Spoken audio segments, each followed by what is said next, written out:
দরজা খুলো, তোমার বাবা দরজার পাশে দাঁড়িয়ে আছে। ফাতেমা বলেন, জি আব্বা। দরজা খুলো। জি আব্বা। দরজা খুলো। জি আব্বা। ফাতেমা ডাক দিলে জি আব্বা বলে শেষ করে দাও, দরজা কেন খোলো না? ফাতেমা বলেন, বাবা গো, আমি এমন একটা কাপড় পরিধান করে রাখছি, যেই কাপড় টুকুন মাথার দিক ডাকতে গেলে পায়ের দিক খালি হয়ে যায়, পায়ের দিক ডাকতে গেলে মাথার দিক খালি হয়ে যায়। আমি কিভাবে আপনার সামনে হাজির হব?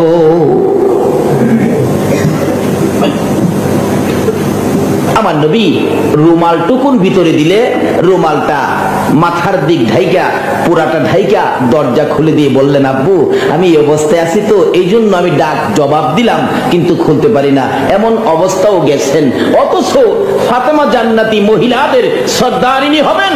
এই ফাতেমা যদি আকাশের দিকে হাত বাড়াইতো, বলুন তো আমার আল্লাহ আকাশ থেকে ফাতেমার ব্যবস্থা করতেন কিনা? করেছেন ব্যবস্থা। যেদিন হাসাইন আর হুসাইন ছোট, কোন সন্তানের জন্য মা যদি হাত বাড়ায়, বাবা যদি হাত বাড়ায়, এই হাত তো আমার আল্লাহ খালি দেয় না।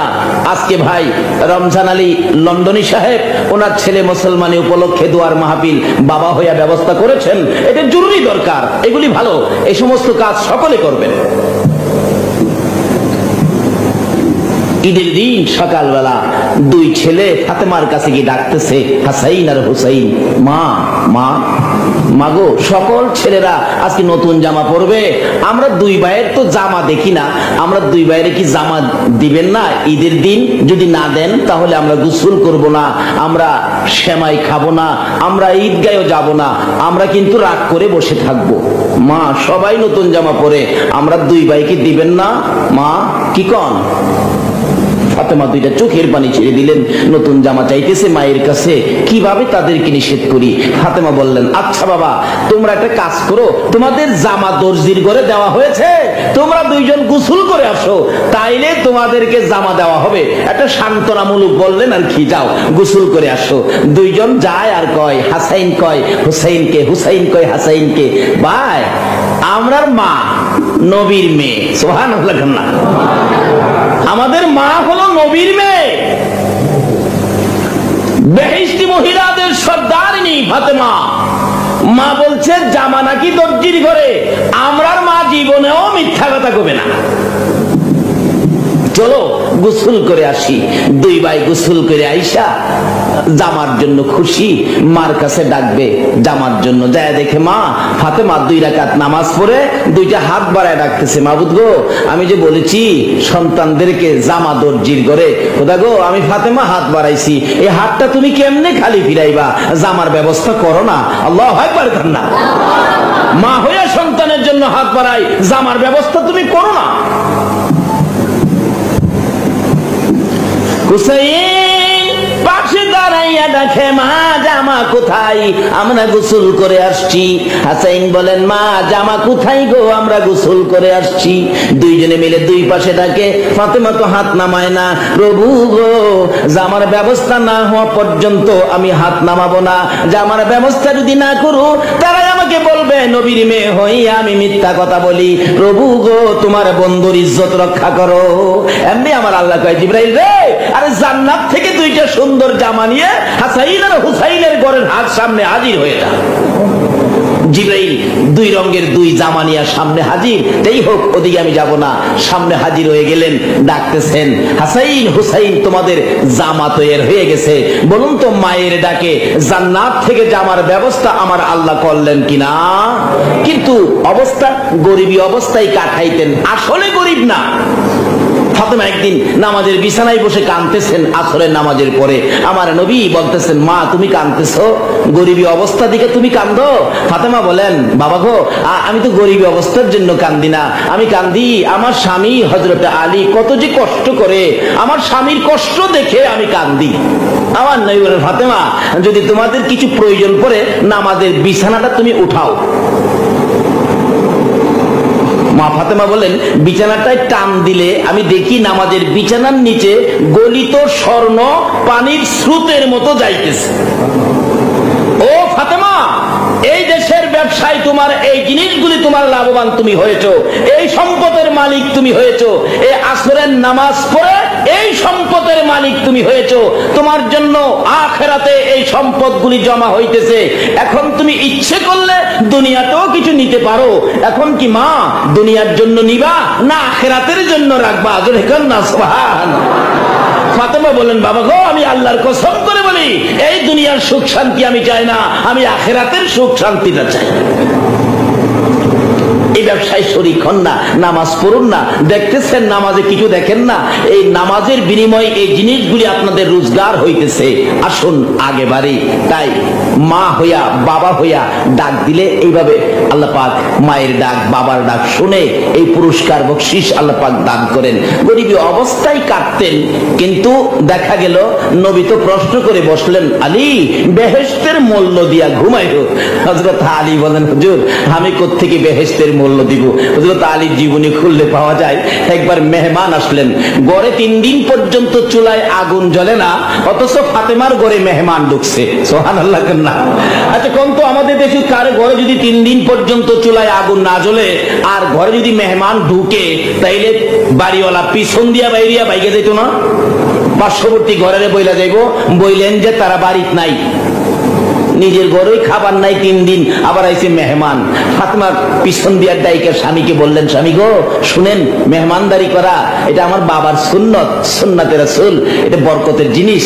স্বামী একটা কাজ করেন, আমার একটা চাদর আছে, এই চাদরটা বিক্রি করে বাজার ফিরে নিয়ে আসেন, তাড়াতাড়ি তাড়াতাড়ি যান মেহমান ঘরে, কিন্তু মেহমানদেরকে বুঝতে দিয়েন না। হযরত আলী রাদিয়াল্লাহু তাআলা আনহু ফাতেমার চাদর লইয়া বাহির হলেন। চাদর তো তালি তুলি দেওয়া, কিন্তু মা ফাতেমা রাদিয়াল্লাহু তাআলা আনহার গায়ের চাদরের দাম আছে কিনা বলুন তো? চাদর নিয়ে যাইতেছে, বাজারে ঢুকলেন, চাদর বিক্রি করলেন, আমাদের দেশের হিসাব ধরেন 6 টাকা বিক্রি করলেন। বলুন কয় টাকা?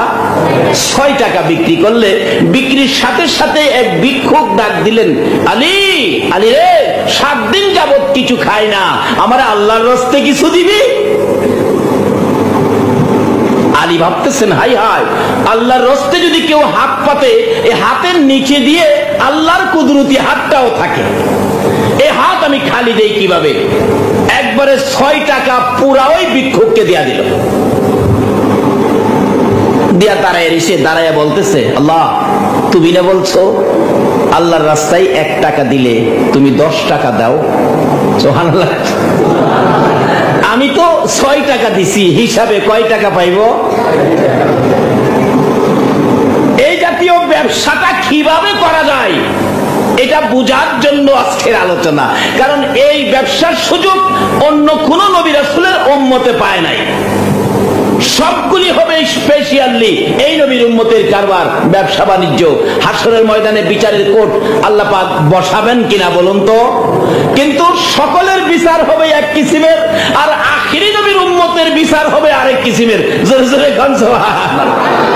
আমার নবী বেশি বেশি যখন কাঁদতেন, আমার আল্লাহ সান্ত্বনা দিতেন। যে সান্ত্বনা আমার নবীকে দিতেন, অন্য কোন নবীকে এই সান্ত্বনা দেন নাই। নবী একটু কষ্ট দেখলেই আমার আল্লাহ জিবরাইলকে পাঠাইয়া নবীকে সান্ত্বনা দিতেন। কোন প্রয়োজন হলে জিবরাইলকে পাঠাইয়া নবীকে বুঝাইতেন, সান্ত্বনা দিতেন।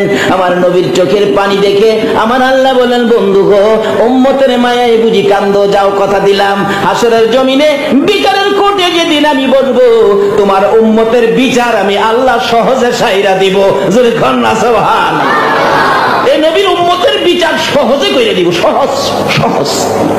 আবার নিয়ে আপনারা মনে মনে ভাবতেছেন, হুজুর তাইলে আল্লাহ কি বিচারে বেশ কম করবে?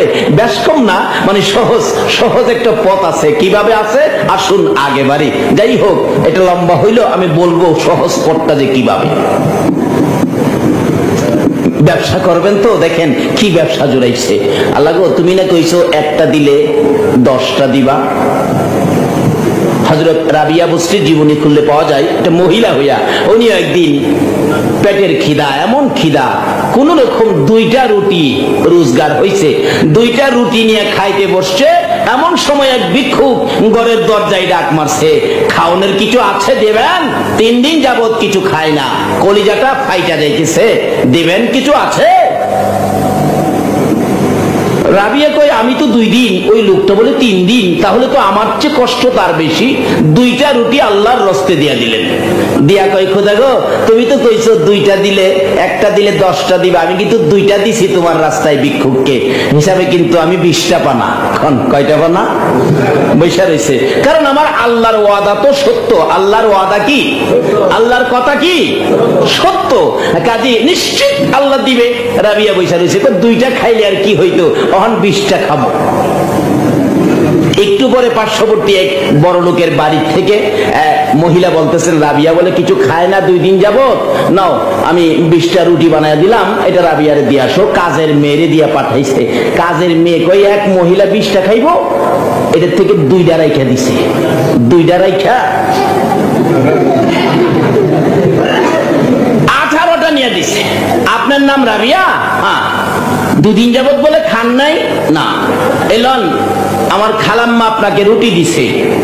আমার দিছে? হ্যাঁ। তুই দাঁড়া, গইনা লই। সুবহানাল্লাহ কইতেন না? কি ব্যবসা! মহিলা হয়েও পুঁজি ঠিক আছে, ব্যবসা ঠিক আছে।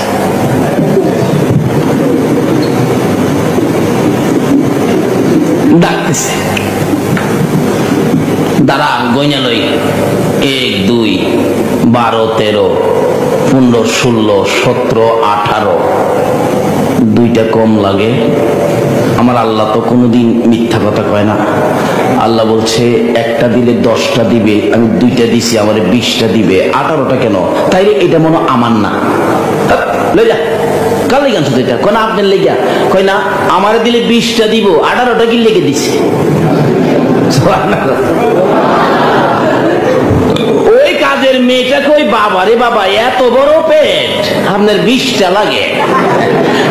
20টা তো খাইবার লেগে না পাগল, এটা আমার মহাজনের সাথে ব্যবসার রুলিং ঠিক রাখবার লেগে। জোরে জোরে কন্যা সোহা। আরে আকাশ জমিন হইল সৃজন নবীর কারণে, বলুন আকাশ জমিন হইল সৃজন নবীর কারণে, সেই জমিনে খেলে আল্লাহর অলিগণে, হায়রে সেই জমিনে খেলে। আকাশ জমিন হইল সৃজন নবীর কারণে, আকাশ জমিন হইল সৃজন নবীর কারণে, সেই জমিনে খেলে আল্লাহর অলিগণে, হায়রে সেই জমিনে খেলে।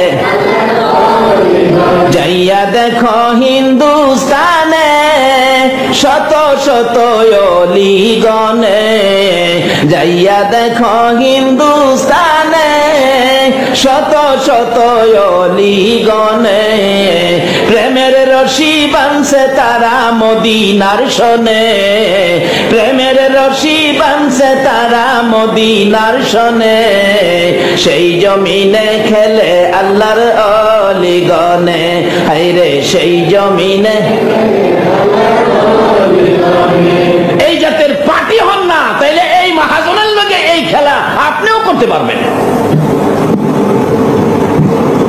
যাই হোক, একটু পরে বাচ্চা মেয়েটা, কাজের মেয়েটা বাহির হয়ে গেছে। যায়া ওই যে ওই যে ওই যে ওই যে ওই যে 2টা বাহির করছে, বাহির কইরা রুটির নিচে দিয়া আবার লয়ে আসছে। না 18টা হয় না, 20টা ওই দিচ্ছে। গইনা দেখে 15 17 18 19 20। এইবার ঠিক আছে, তুমি তো কইছো একটা দিলে 10টা দিবা, আমি 2টা দিছি, তাইলে তোমার হিসাবে 20টা দিবা, আমি কম নিমুকিল লেগা। আল্লাহু আকবার না। আসলে অন্য নবী রাসূলের উম্মতের কিছু কম বেশ দিয়া বুঝাইতারে, আখেরি নবীর উম্মতের কম বেশ দিয়া বুঝাইতে পারলা। হযরত আলী রাদিয়াল্লাহু তাআলা যাইতেছেন, বিক্রি করলেন 6 টাকা, ভিক্ষুক হাত বাড়াইলেন, 6 টাকাই দিয়া দিচ্ছেন। দেওয়ার পরে কই খোদা গো, বাড়িতে যে মেহমান, আমি যে 6 টাকাই দিয়া লাইলাম, এখন তো 6টাতে দিয়া লাইলাম, হিসাবে 1 টাকায় 10 টাকা পামু, তাইলে 6 10 60 অ্যাডভান্স হিসাব। আমরা তো কি কইতাম, নিজে বাঁচি না বেটা, তুই করতেইছ, বাড়িতে মেহমান, নিজে বাঁচলে বাবার নাম কি কর, বাড়িতে আছে মেহমান, বাজারতে বাইরে গেছে, খালি হাতে বাড়ির জায়গা না, আমার আল্লাহর কথা সত্য, আল্লাহ কোনোদিন মিথ্যা কথা বলে নাই। যাইতেছে যাইতে যাইতে একটু গেলে বাজারতে বাহির হইয়া কিছুক্ষণ গেলেই দেখা যা এমন একটা সুন্দর লোক একটা সুন্দর উট নিয়ে দাঁড়ায় রয়েছে। উটটার দিকে তাকাইয়া হযরত আলী বলেন, এত সুন্দর উট আমি জীবনেও দেখি নাই। আচ্ছা, যে জিনিসটা খুব সুন্দর এই জিনিসের পাশে মানুষ একটু দাঁড়ায় না? যখন হযরত আলী দাঁড়াইছে তখন ওই লোকটা বলতেছে, আলী উট কিনবা? আলী কই এমটি পকেট। সুবহানাল্লাহ। উট কিনবো, পয়সা কই? ওই লোকটা বলেন, আলী তোমার একটা সুযোগ দেব। আরে এই নবীর উম্মতেরা হগলে এই সুযোগ দেয়, কি কোন হগলে সুযোগ? আল্লাহু আকবার। নবীর এক সাহাবী যার নাম সাফিনা, কাফের বেঈমানেরা ওনাকে ধরে নিয়ে বন্দী করে ফেলাইলেন রডের পিঞ্জরার ভিতরে। কিন্তু মুসলমান সৈন্যরা যুদ্ধ করতে করতে আস্তে আস্তে সামনে বাড়তেছে, আর এক দুই দিন যুদ্ধ করলে ওই সাফিনা পর্যন্ত পৌঁছে যাবে, তাকে মুক্ত করে নিয়ে আসবে। তখন কাফের বেঈমানেরা সন্ধ্যার দিকে তারা বসে পরামর্শ করলো, মুসলমান যেভাবে আগায় আসতেছে তাকে তো আমরা রাখতে পারবো না, কাজী তার নিতেও দিব না, আমরা সকালে উইটে ওই সাহাবীকে আমরা জব করে ফেলবো। পরামর্শ করলেন, তাকে শোনায়া শোনায়া রাত্র যখন 10টা-12টা হয়ে গেছে, সাফিনা রডের পিঞ্জরা, তো রডের পিঞ্জরার মধ্যে ঘুরে আর ডাকে, রডের পিঞ্জরা শুন, আমি যেই নবীর উম্মত, এই নবী যদি না হইতো তুই হতি না। তালা মারা ছিল, তালাই ধরে ডাকতেছে, তালা রে নবী যদি না হইতো তুই হতি না। আমি যেই নবীর উম্মত হয়েছি, এই নবীর খাতিরে কুল কায়নাত সৃষ্টি হয়েছে।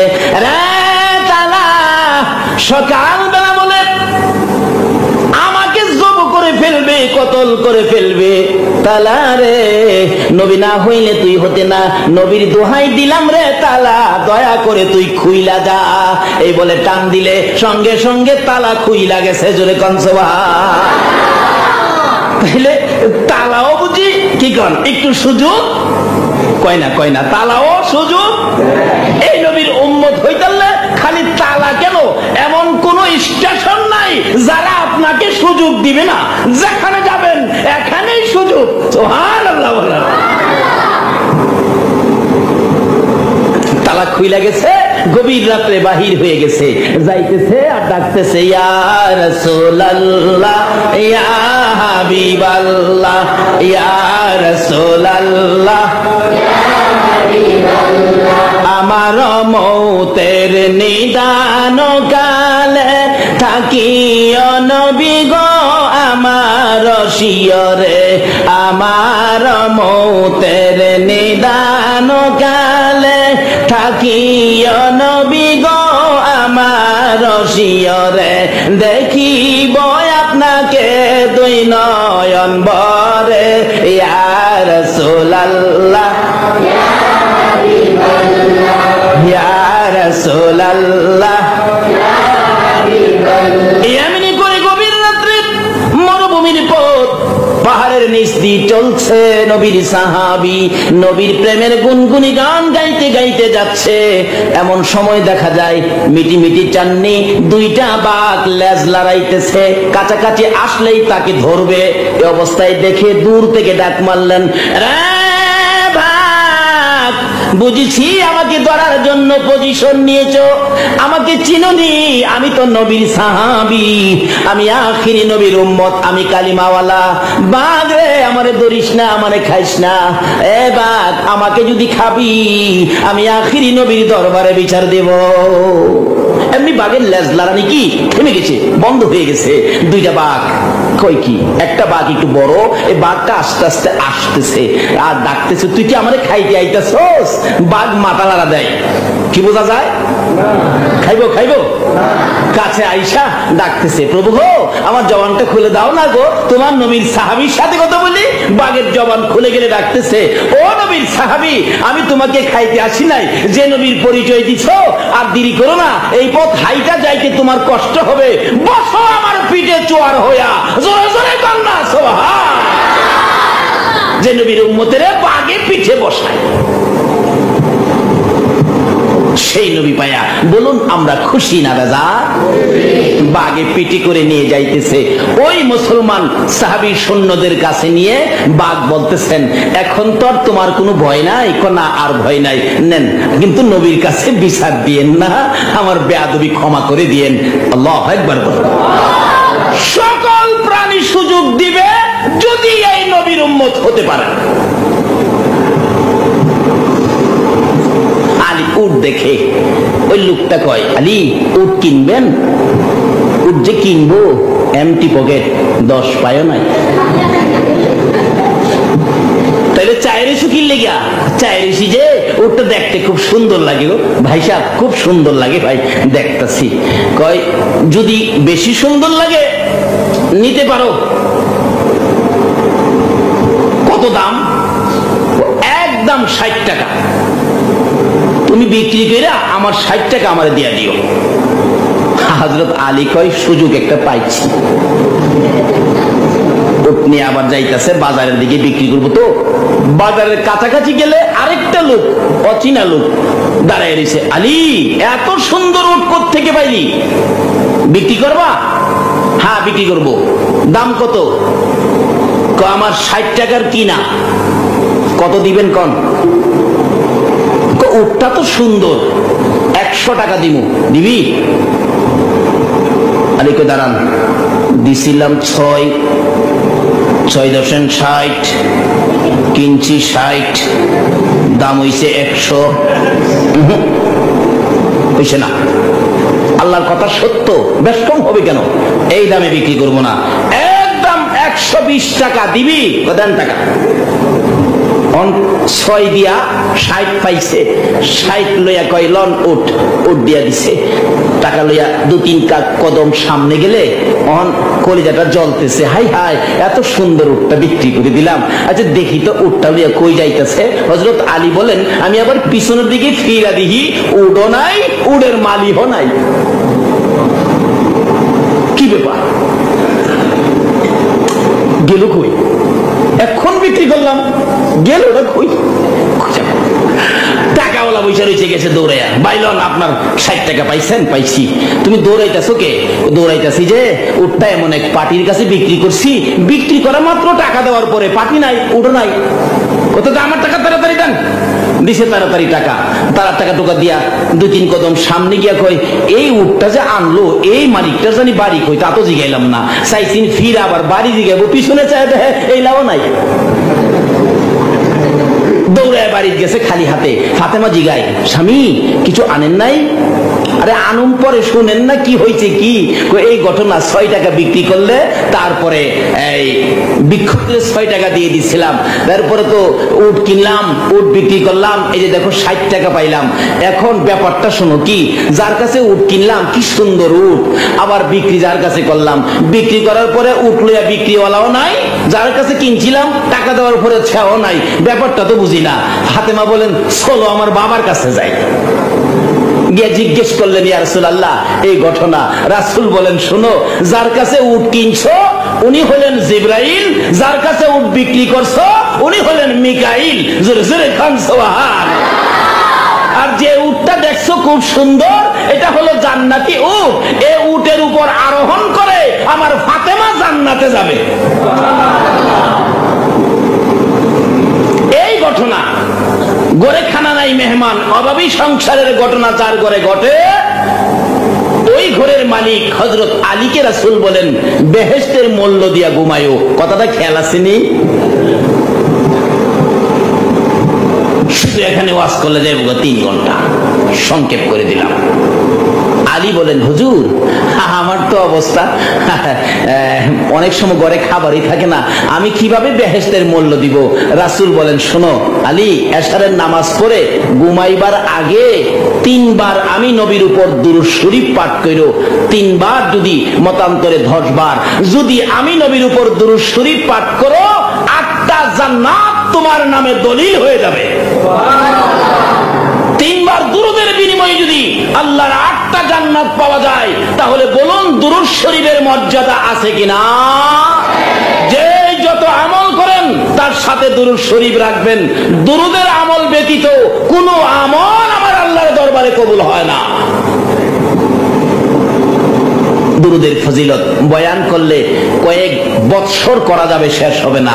স্থগিত করে দিলাম, এখানে দুরূদ শরীফ পড়বেন, অত্যন্ত বরকত দুরুদের। যাই হোক, তারপরে জিকির করলাম। জিকিরের আলোচনায় যদি যান, জিকিরের যে কত বরকত। মা আয়েশা সিদ্দিকা রাদিয়াল্লাহু তাআলা আনহা বলেন, রাসূলের মুখ থেকে বলতে শুনেছি, যে ব্যক্তি সারা দিনের মধ্যে 100 বার কালিমা শরীফের জিকির করলো, তার আমলে এত নেকি দেওয়া হলো, সমস্ত পৃথিবীতে তার চেয়ে বেশি নেকি আর কেউ রোজগার করে নাই, যদি কেউ 100 বারের বেশি জিকির না করে। সুবহানাল্লাহ। এই জিকির যখন করতে থাকে, আল্লাহর আরশের মধ্যে একটা নূরের খুঁটি আছে, খুঁটিটা থরথর করে কাঁপতে থাকে। আল্লাহ জিজ্ঞেস করে, নূরের খুঁটি রে, তুই কাঁপস কে? নূরের খুঁটিকে খোদা গো, তোমার এক বান্দা কই তুমি ছাড়া বলে কেউ নাই, তোমার নামের জিকির করছে তাই আমি কাঁপতেছি। জিকির করে আমার বান্দা, তুই কাঁপস কে? খোদা গো, কাঁপার অর্থ হলো কেন জানেন? এই লোকটাকে আপনি মাফ করে দেন, যদি মাফ না করেন আমি থামবো না। আল্লাহ বলেন, যা তুই থাইমা যা, আমি আমার এই বান্দাকে মাফ করে দিলাম।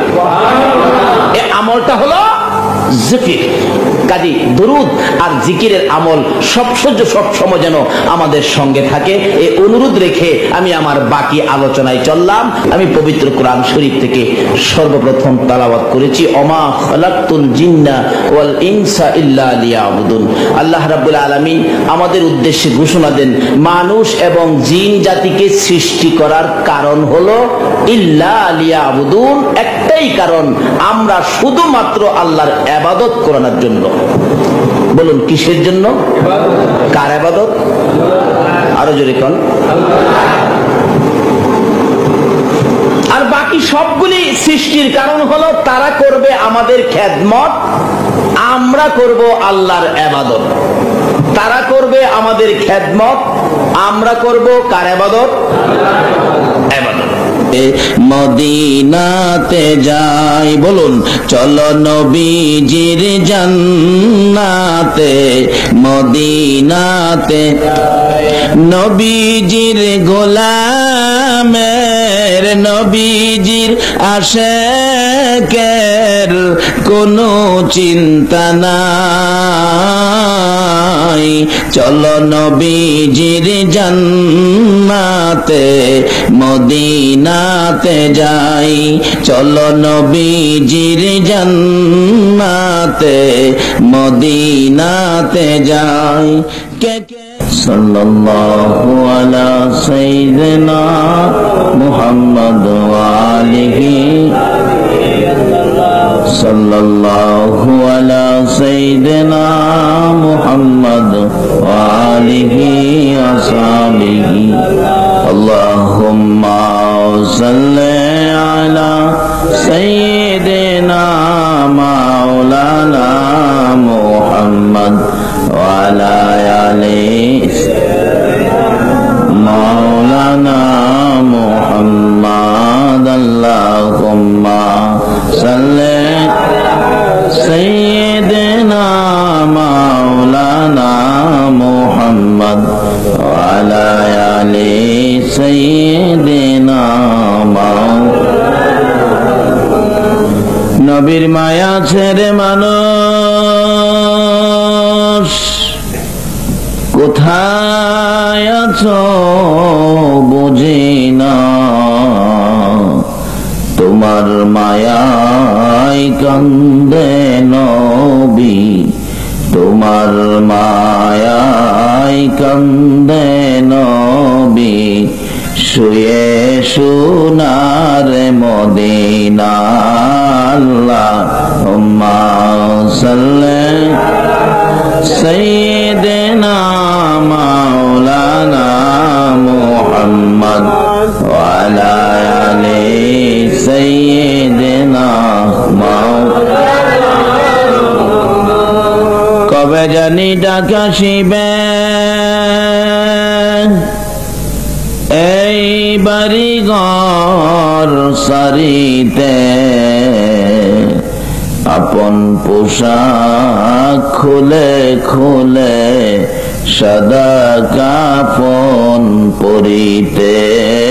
আল্লাহুম্মা সাল্লি সাইয়্যিদিনা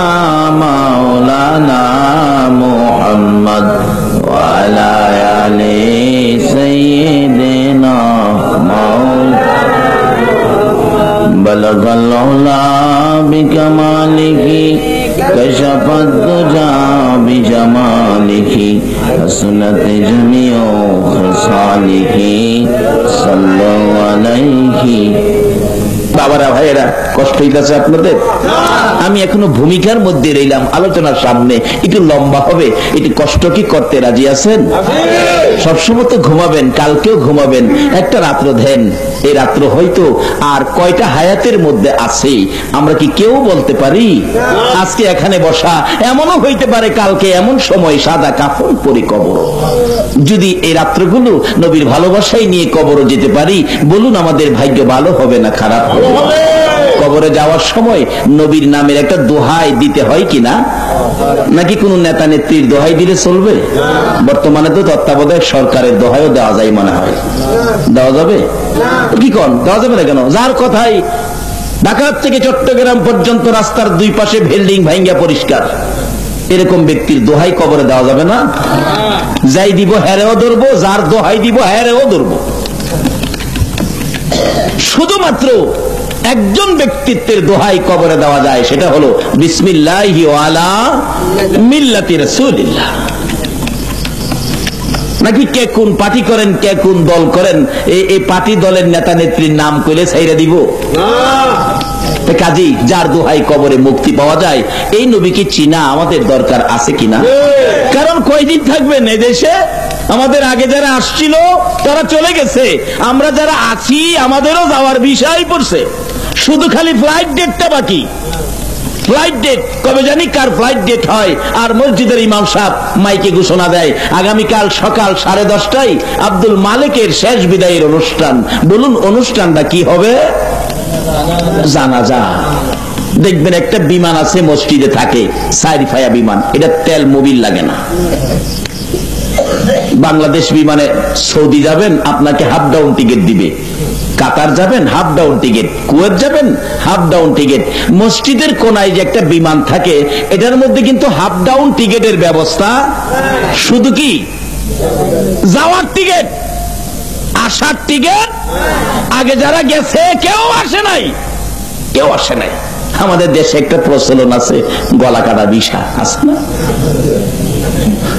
আমার এক সম্পর্কে আশপড়শী ভাই লাগে, হ্যাঁ বিদেশ গেছে, 8 দিন পরে দেখি বাড়ি। কি রে বেটা, 2 লাখ টাকা খরচ করে বিদেশ গেলে এখন বাড়িতে কান্দে, সব শেষ। কিসে? এয়ারপোর্টে ধরাত পড়ছি, গলা কাটা ভিসা, 8 দিন পরে আবার পাঠাইয়া দিছে। আচ্ছা, আপনাদের এই এলাকায় কবর থেকে 8 দিন পরে আইসা বলতেছে আমার গলা কাটাই ভিসা কবরে দিছে, এই খবর পাইছেন কেউ? ফাইনাল ভিসা, গলা কাটা ভিসার ব্যবস্থা কবরে নাই। এই ভিসা প্রত্যেকেরই আইসা পড়ছে, শুধুমাত্র ফ্লাইট ডেটটা বাকি। কবে জানি কার ফ্লাইট ডেট হয়ে যায়, কবে জানি কার বাচ্চা এতিম, বাবা বাবা বলে কাঁদবে, কবে জানি কার স্ত্রী বিধবা হয়ে যায়, কবে জানি কার বিছানা খালি হয়ে যায়, কবে জানি কার অফিসে কালো নিশান উড়াইয়া দেয়। বলুন এই সময় প্রত্যেকের আসবে কিনা? তার আগে লন সম্পর্ক করি ওই ব্যক্তির সাথে যার উপর আল্লাহ নিজে 24 ঘন্টা দুরূদ শরীফ পড়ে। এই নবীর সাথে সম্পর্ক থাকলে লাভ হবে না লস হবে? তাই আসুন, তাই বলতেছিলাম এই নবীর ভালোবাসায় ভারতের জমিনে সে পাকিস্তানি যুবক আব্দুর রশিদ নবীর সরাসরি সাক্ষাৎ। নবী কথা দিয়েছেন আমার পাশের বিছানায় ঘুমাবে।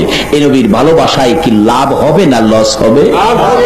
তাই বলতেছিলাম আসুন এ নবীর পক্ষে আসুন। এই দেশ ছেড়ে দিতে হবে।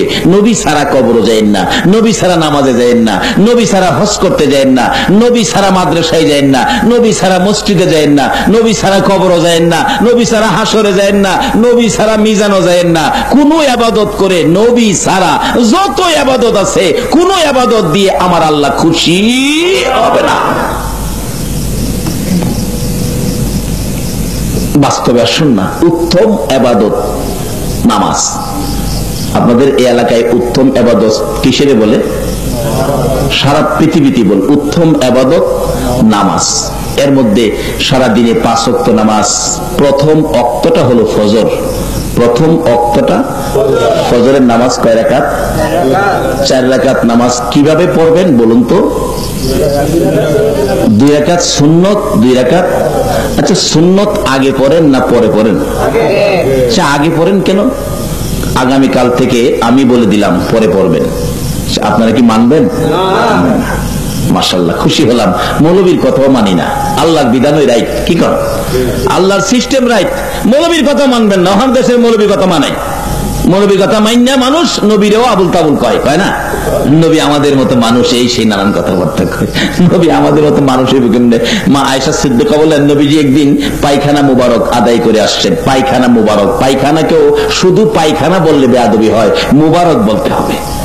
পায়খানা মুবারক আদায় করে আসলে মা আয়েশা বলেন, আমি দেখতে গেলাম আল্লাহর হাবিব, আল্লাহর দুস্ত, যার খাতিরে সব, এই নবীর পায়খানা মুবারকের রংটা জানি কেমন, পায়খানা মুবারক একটু দেখে আসি। মা আয়েশা সিদ্দিকা রাদিয়াল্লাহু তাআলা আনহা কিছুক্ষণ ঘোরাঘুরি করে দেখে আসলেন, কই পায়খানা মুবারক তো নাই, মনে হয় পায়খানা করে নাই। ঘরের মধ্যে এসে টেনশন ফিল করতেছেন। আচ্ছা, আয়েশার মনে কি নবীজি কি জানতে বাকি আছে? নবীজিকে, আয়েশা কি খবর? হুজুর, না কিছুই না। না, কিছুই না কইলেই হবে না, আমি নবী জানতে বাকি নাই, বলো কি খবর? হুজুর, ভাবছিলাম আল্লাহর বন্ধুর পায়খানা মুবারকের রংটা কেমন দেখতাম, গেছিলাম। হুজুর, আপনি কি পায়খানা করেন নাই? নবীজি হাসে, পায়খানা করছি তো, কই দেখলাম না তো। রাসূল বলেন, আয়েশা তুমি ভাববো না আমি তোমাদের মতো একজন মানুষ। আমি নবী পায়খানা মুবারক আদায় করার সময় এই জমিনটা হা করে থাকে, আমি নবীর পায়খানা খাওয়ার জন্য। আমার পায়খানা করতে দেরি, জমিন খাইতে দেরি করে না। যে নবী পাকের পায়খানা মুবারক খাওয়ার জন্য জমিন পাগল, আর আমরার পায়খানা কুত্তাও খায় না, অথচ আমরা তুলনা করি নবী আমাদের মতো মানুষ।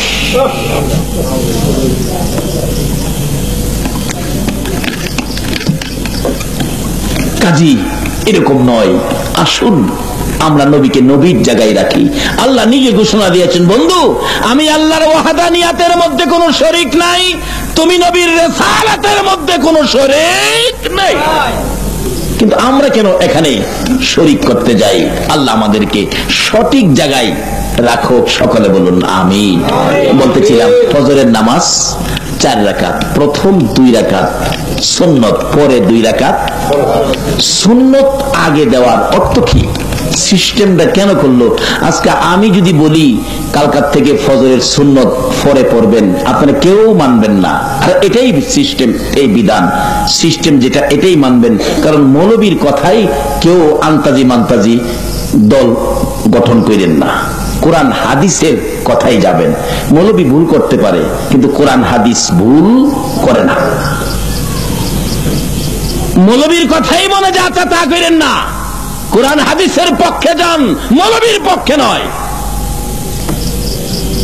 তবে আমার বিশ্বাস হয়ে গেল আজকে আপনারা মৌলবীর পক্ষে নয়, কোরআন হাদিসের পক্ষে। আমি বললাম আগামীকাল থেকে ফজরের সুন্নত পরে পড়বেন, আপনারা কেউ মানেন নাই। আল্লাহ আপনাদের হায়াত দেখ, আল্লাহ সঠিক পথে কবুল করুক, সকালে বলুন আমিন। ফজরের সুন্নত আগে, ফরজ পড়তে হয় পরে। আচ্ছা বলুন, সুন্নত আগে ফরজ পরে, সুন্নতটা আগে 2 রাকাত পড়বেন, এটা কার স্মরণে পড়বেন বলুন? তাইলে এই ইবাদতের 5 ওয়াক্ত উত্তম ইবাদত নামাজ, 5 ওয়াক্তের প্রথম ওয়াক্ত ফজর, এখানে আগে নবীর স্মরণ লাগবে নাকি? আল্লাহু আকবার বলুন। এত সুন্দর সিস্টেম করেছেন আল্লাহ তার হাবিবকে বোঝানোর জন্য, তারপরেও যদি আমরা এই নবীকে নিয়ে টানা হেসরা করি, কাজটা কি ভালো হবে? আল্লাহ পাক সিস্টেম করেছেন এই নবী আগে, এই নবী না হইলে এই নামাজও হইতো না। কারণ সকল ইবাদতের দরজা হলো নবী মুহাম্মাদুর রাসূলুল্লাহ। একবার মক্কার মদিনায় ঝগড়া লাগছে। মক্কা কয়, মদিনা রে তোর তো দাম নাই। আমি মক্কা কত দামি জানোস? মদিনা জিগাই, এত দাম তোর কি দিয়ে হইল? মদিনা জিগাই। মক্কা কয়, টের পাস না আমার মধ্যে জমজম, জমজম তোর মদিনায় নাই, আমার মধ্যে সাফা মারোয়া তোর মদিনায় নাই, আমার মধ্যে মিনা মুজদালিফা আরাফা এমনকি খানায় কাবা তোর মদিনায় কি আছে? মদিনা ডাকে, মক্কা জমজম লইয়া বাহাদুরি করিস না, মিনা মুজদালিফা আরাফা লইয়া অহংকার করিস না, খানায় কাবা লইয়া তাকাব্বুরি করিস না। আমি মদিনার দিকে তাকাইয়া দেখ রে মক্কা, এমন এক নবী আমি মদিনার বুকে ঘুমাইছে রে, যেই নবী না হইলে তোর খানায় কাবা হইতো না। সেই নবীকে চিনানোর জন্য আমার আল্লাহ কত সিস্টেম করেছেন। নামাজ পড়বেন, উত্তম ইবাদত, ফজর প্রথম ওয়াক্ত, আল্লাহ কয় আগে নবীর স্মরণে 2 রাকাত সুন্নত পড়ো, কারণ এই নবী না হইলে ইবাদত হইতো না। মসজিদ মাদ্রাসা মক্কা মদিনা কিছুই হইতো না। কাজী এই নবীর স্মরণে সব। যেমন বাস্তবে আসুন, আপনাদের এলাকায় বিবাহ শাদী হইলে 5টা গরু, 50টা খাসি, 5000 মুরুগ, এত বড় ডেকোরেশন আয়োজন, এত রান্না বাড়া, বলুন উসিলাটাকে? উসিলাটা কার? বর, দোলা। একমাত্র বরের উসিলাই, একজনের উসিলাই কত একটা ব্যয়বহুল একটা আয়োজন, কত বড় ঝামেলা, পরিশ্রম, টেনশন। 8 দিন আগের থেকে বাজার সাজায় শুরু, লাইটিং ফাইটিং এই সেই শুরু করে দিচ্ছে। বলুন এত বড় আয়োজনের পিছনে কারণ কয়জন? একজন। উনি কে? বর। কথাটা বুঝাইতে পারলাম না? উনি কে? আয়োজনের মেন কে? বর। আচ্ছা, বিয়ের দিন মেহমান ঠিকই 5000 আইসা পড়ছে, কিন্তু বর আসে নাই।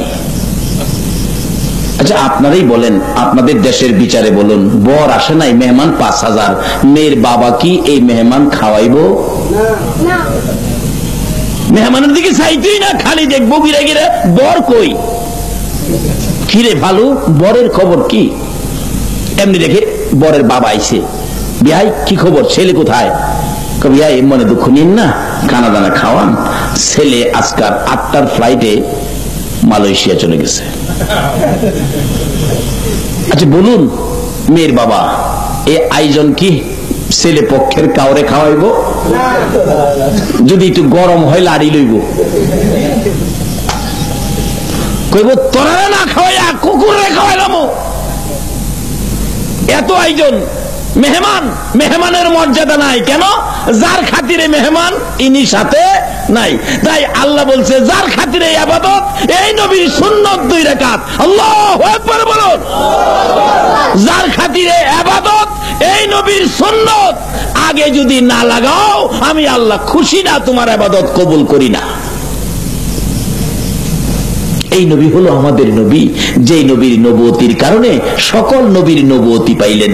আজকে সেই নবীর উম্মত আমরা যে কত দামি। আল্লাহ ঘোষণা দিয়েছেন, বন্ধু তোমার একজন উম্মত দুনিয়ার জমিনে থাকতে দুনিয়াটা ধ্বংস হবে না, কিয়ামত হবে না। তবে বিজাতিরা মাঝে মাঝে দাও দেয়, কিয়ামত করত। একবার আইছিল না চট্টগ্রাম, আসে নাই কিয়ামত? কয়েক বছর আগে নির্ধারিত টাইম করে দিল কোন বিজ্ঞানী, দুনিয়া বলে কিয়ামতে যাবো, দুনিয়াটা হের বাপের। এরকম কি আমরা মুসলমানও দেখছি, মাশাআল্লাহ জিনিসপত্রের দাম বাড়াই লেছে। কই মুখ তারিখে তো শেষ, যা খাইবার খাইলা। জি ফুলা কবরদা বাড়ি টানাইছে, নাতি নাত কর দেখা যাইতো, ইমান হারা হয়ে গেছে। নাউজুবিল্লাহ। বলুন কোন বিজ্ঞানীর কথা সত্য হবে না রাসূলের পাকের কথা সত্য হবে? রাসূল তো কিয়ামতের নমুনা দিয়ে গেছেন, বহু দূরে আছে কিয়ামত। এগুলি আজকে আলোচনা নয়, কিভাবে হবে কিভাবে আসবে এটি অন্যদিন। আসুন আমরা সেই নবীর উম্মত, যে নবীর উসিলাতে কুল কায়নাত। আজকে সেই নবীর আদর্শ মুসলমানদের কাছে নাই বিধায় আজকে মুসলমানদের অধপতন। যেই নবীর উম্মতের এত সহজে আল্লাহ পাক মাপ দিয়ে দেন। আমার আলোচনাটা ছিল সেখানে, তারপর আমি কোরআন শরীফ থেকে যা তালাওয়াত করেছি, হাদিস শরীফ থেকে আলোচনায় যাইতেছি, একটু লম্বা হয়ে যাইতেছে। আপনাদের কষ্ট হয় না তো? আবার একটু কষ্ট করেন নবীর পক্ষে। নবী যদি না খাইয়া আপনার আমার জন্য পেটে পাথর লাগাইতে পারে, আমরা কি একটা রাইতের কিছু সময় দিতে পারবো না? যারা এই নবীকে চিনেছে নিজের জীবনটা পর্যন্ত দিয়ে দিছে, আমরা শুধু রাত্রের কিছু সময় দিব, রাজি আছি না? তাই আসুন, বলতেছিলাম আমার নবী রওনা হলেন। এই নবীর ভালোবাসায় কি পাইবেন সেটার পরেই আমি আমার বাস্তব আলোচনায় যাচ্ছি। সঠিক পথ, রাসূলের পথ, সঠিক পথ, রাসূলের আদর্শের পথ। কাজে এই পথটাকে ধরতে পারলেই আমাদের মুসলমানদের শান্তি, মুসলমানদের বিজয়। এবার নবীজি যাইতেছেন আবু বকর সঙ্গে, মুখের মধ্যে হাত বুলাইলে, আগে বাড়িঘর ছিল না, এখন বাড়িঘর। কথাটা খেয়াল আছে? এখন তো বাড়িঘর দেখা যায়। হুজুর, একটা বাড়ি তো দেখা যায়। রাসূল বলেন, তা যাও বাড়িতে কে আছে দেখো। একটা দৌড় দিলেন, যায় দেখে বাড়ির গেটে যে নাম লেখা, নামের থেকে কে মুসলমান, কে ইহুদি, কে খ্রিস্টান, কে হিন্দু বোঝা যায় না? বাড়ির গেটে নাম লেখা নিবারণ চন্দ্র সাহা। তাহলে আপনারা কি মনে করবেন? হিন্দু। বাড়ির গেটে নাম লেখা চৌধুরী মোহাম্মদ আব্দুর রহমান, এটা কি ভাববেন? মুসলমান। আবু বকর বলেন, বাড়ির গেটে নাম দেখে বুঝে ফেলেছি এই লোকটা ইহুদি, কারণ ইহুদির বাড়ির খাউন মুসলমান খাইতে পারে না। দৌড়া এসে পড়ছে, ইয়া রাসূলুল্লাহ, বাড়ি আছে ঠিক, কিন্তু খাবার সম্ভব হবে না। কেন? গেটের মধ্যে নাম দেখিয়েছি, নামে বুঝে ফেলেছি লোকটা ইহুদি। ইহুদির খাবার না খাইয়া মরে যাবো হুজুর, খাইতাম না। রাসূল বলেন, এত পেটে খিদা, একটা কাজ করো, কি দেখো না বাড়িতে কেউ আসেনি, যাও। বাড়ির দিকে তাকায় দেখে আবু বকর, একটা মহিলা দেখা যায়, পালঙ্গের মধ্যে বসা, খাটের মধ্যে বসা, খাটের নিচে ছোট্ট একটা ছাগলের বাচ্চা, আর কেউ নাই। হুজুর, দেখলাম একটা মহিলা আছে বাড়ির ভিতরে, ছোট্ট একটা ছাগলের বাচ্চা আছে, আর কিছু নাই। রাসূল বলেন, আবু বকর রে, মহিলাটাকে বলো ছোট্ট বাচ্চাটা দেওয়ার জন্য, আমরা দুইজনে দুধ খাইয়া দেই। সুবহানাল্লাহ। বাচ্চা নিজেই ঠিক মতো খাড়াইতে পারে না, নিজেই দুধ খায়, আর রাসূল কয় এটাতে বলে দুধ খাইব। যেই নবীর আঙ্গুলের ইশারায় আকাশের চাঁদ দুই টুকরা হয়, যেই নবীর আঙ্গুলের ইশারায় মৃত ঘাস জীবিত হয়। আল্লাহু আকবার বলো। এই নবী কি বাচ্চা ছাগল থেকে দুধ খাইতে পারবে কিনা? সেই নবী তো আমাদের নবী, যে নবীর উসিলাই কুল কায়নাত, যে নবীর উপর আমার আল্লাহ নিজে 24 ঘন্টা দুরূদ ও সালাম প্রেরণ করতেছে। আবু বকর নবীজির নির্দেশে বাড়ির গেটে দিয়ে ডাকে, মা, মাগো, আপনার ছাগলটা দিবেন, আমরা একটু দুধ খাইয়া দেই। আচ্ছা, এই কথা শুনলে মহিলা হাসবে না কাঁদবে? হাসে আর কয়, তোমার নাম কি? আমার নাম আবু বকর। তুমি কি পাগল? এটা নিজেই দুধ খায়, এটাতে তুমি দুধ খাইবা করতে? আচ্ছা, এটার মধ্যে দুধ নাই, এটার থেকে দুধ বাহির করে খাইতালে আপনার কোনো দাবি আছে? আর দাবি থাকবই কেন? এটা তো দুধ নাই, নাই, এটার থেকে আমি বাহির করব, আপনাদের কি? কিন্তু নবীজি বাহির করার ক্ষমতা আছে নেই? বাচ্চাটা দেন না, দুধ খাইয়ে দেই। মহিলা কয়, এটা নিজে দুধ খায়, এটার তো বলে দুধ খাইবো, তো দেওয়া দরকার। বাচ্চাটা বাহির করে দিলেন, নেন দুধ খান, দুধ খান, দেখি কেমনে দুধ খান। কিন্তু দুধ কি আবু বকর খাইবো না রাসূলের কাছে নিয়ে যাইবো? নবীজির কাছে নিয়ে গেলেন। ইয়া রাসূলুল্লাহ, বাচ্চাটা আনছি। মহিলাটা পিছে পিছে আইসা বাড়ির গেটে দাঁড়ায় রইছে, দেখি কি করে। দেখি বাচ্চাটা নিয়ে, ছাগলের বাচ্চাটা নবীজির কাছে দিলে, নবীজি বাচ্চাটা নিচে রাইখা দুইটা হাত বাড়াইছে, আল্লাহ, আমার আবু বকর পেটের খিদা, আমারও পেটের খিদা, আবু বকর খাইবো, দুধের ব্যবস্থা করো। আচ্ছা, নবীজি এইভাবে ডাকলে আল্লাহ শুনেনি না? কারো কোনো সন্দেহ আছে? বিন্দু মাত্র নয়, মুহূর্ত দেরি হয়। আল্লাহ পাকের দরবারে নবীজি ডাক দিতে দেরি হয়, আল্লাহ পাক রহমত বরকত দিতে দেরি করে না। আজকে যদি সেই নবীরে চিনতে পারতাম, সেই নবীর পক্ষটা ধরতে পারতাম, তাহলে মুসলমানদের উপর বিপদ আসতে পারে না।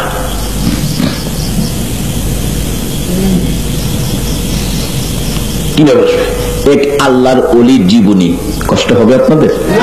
এক আল্লাহর ওলির জীবনী, অলির নামটা আমার মনে নাই, যদি মনে থাকে কারো বলে দিয়েন, খুশি হব। মনে নাই আমার। সেই ঘুম থেকে স্বপ্ন যুগে ঘুমের ঘরে দেখতেছে নবীজিকে। অনেক সময় নবীজিকে স্বপ্নে দেখা যায় না, নবীজিকে স্বপ্নে দেখতেছে, নবীজি এভাবে দাড়ির মধ্যে খাও যাইতেছে। আমরা অনেক সময় দাড়ির মধ্যে এভাবে খাও যাই না, কই না? ঠিক খাও যায় না এভাবে। জি যে কেজনে কইছে হেরার দাড়ি নাই, হই যারা দাড়ি আছে হেরা কর না তো, এর কথাটা সুন্দর। এভাবে খাও যাইতেছে, হঠাৎ ওই আল্লাহর ওলি স্বপ্নে দেখে একখান দাড়ি মোবারক সুইটটা জমিনে পড়ে গেছে। অনেক সময় খাও যায় দাড়ি ভাঙে না, ওই আল্লাহর ওলি কই নবীজির দাড়ি মোবারক সুইটে পড়ে গেছে, এটা জমিনে থাকতে পারে না। স্বপ্নেই দাড়ি মোবারক ধরছে, ধইরা মুট করে ঘুমের ঘরে ঘুমিয়ে আছে। ওই আল্লাহর ওলি বলেন আমি ঘুম থেকে উঠে দেখি আল্লাহর কসম নবীজির দাড়ি মোবারক দিয়ে আমার হাতের মধ্যে এখনো আছে। আসলে নবীজির স্বপ্নটা স্বপ্ন নয়, এটা বাস্তব। নবীজিকে যদি কেউ দেখে থাকেন এটা নিশ্চিত স্বয়ং নবীজিকেই দেখেছেন, আর আপনার জন্য জাহান্নামের আগুন হারাম করে দিয়েছেন। আজকে একটা দরখাস্ত করব সকলকে নিয়ে, এই বৃষ্টি বাদলের দিনে মাহফিলের আয়োজন, আর আপনারা কষ্ট করেছেন, আল্লাহ যেন আর কিছুই যদি না দেয়, নবীজিকে যেন একদিন আমাদেরকে স্বপ্নে দেখায় দেয়। কি বলেন? এই দাবিটা আল্লাহর কাছে করতে আপনারা রাজি আছেন না? আসলে একটা টার্গেট সামনে রাখেন, টার্গেট ছাড়া কোনো কিছু হয় না। দেখছেন না হানের দিনে বিশ্বকাপ ক্রিকেট খেলে এক বেচারা ব্যাট করতে নাইমা 230 রান করছে, যারা পরে ফিল্ডিং থেকে আইসে ব্যাটিং এ যাইতেছে এরা টার্গেট কত হইছে? 231 টার্গেট নিয়ে খেলে। দেখছেন কিভাবে 231-এ যাইব? একটা টার্গেট তো আমরা করা দরকার। খালি ওয়াজ শুনবেন আর বাড়ি যাবেন গা, এটা তো হয় না। একটা টার্গেট মাহফিল পিছে করবেন। আজকাল টার্গেটটা লন করি, নবীজির একদিন স্বপ্নে দেখুন। কি কোন আপনারা আছেন নি টার্গেটের মধ্যে? নারে তাকবীর, নারে রিসালাত, নারে গাউসিয়া। আজকে সকলের টার্গেট হলো নবীজিকে একদিন স্বপ্নে দেখা। এক এক দিন এক একটা টার্গেটে যাবেন। আজকের টার্গেট নবীজিকে স্বপ্নে দেখা। যাই হোক, আসুন আমার আলোচনায় যাই। এবার বাচ্চা নবীজির হাতের নিচে, নবীজি দোয়া করতেছেন। বলুন নবীর দোয়া আল্লাহ কবুল করেনি? আল্লাহ আবু বকরের পেটের খিদা, দুধ খাইব, আমারও পেটে কিছু খিদা, ব্যবস্থা করো। আবু বকর বলেন আমি তাকায় রইলাম।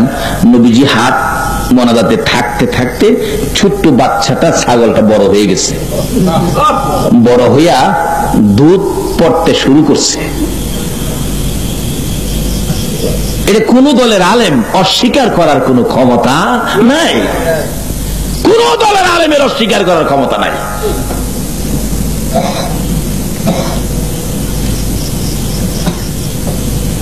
দুধ, মহিলাটাও বাড়ির গেট থেকে দেখতেছে। মহিলাটা কারি কি আশ্চর্য, এই লোকটারও তো চিনলাম আবু বকর, যে লোকটা দোয়া করলে ছোট বাচ্চা বড় হইয়া দুধ দেয়, এই লোকটা জানি কে, জিগাইলাম না।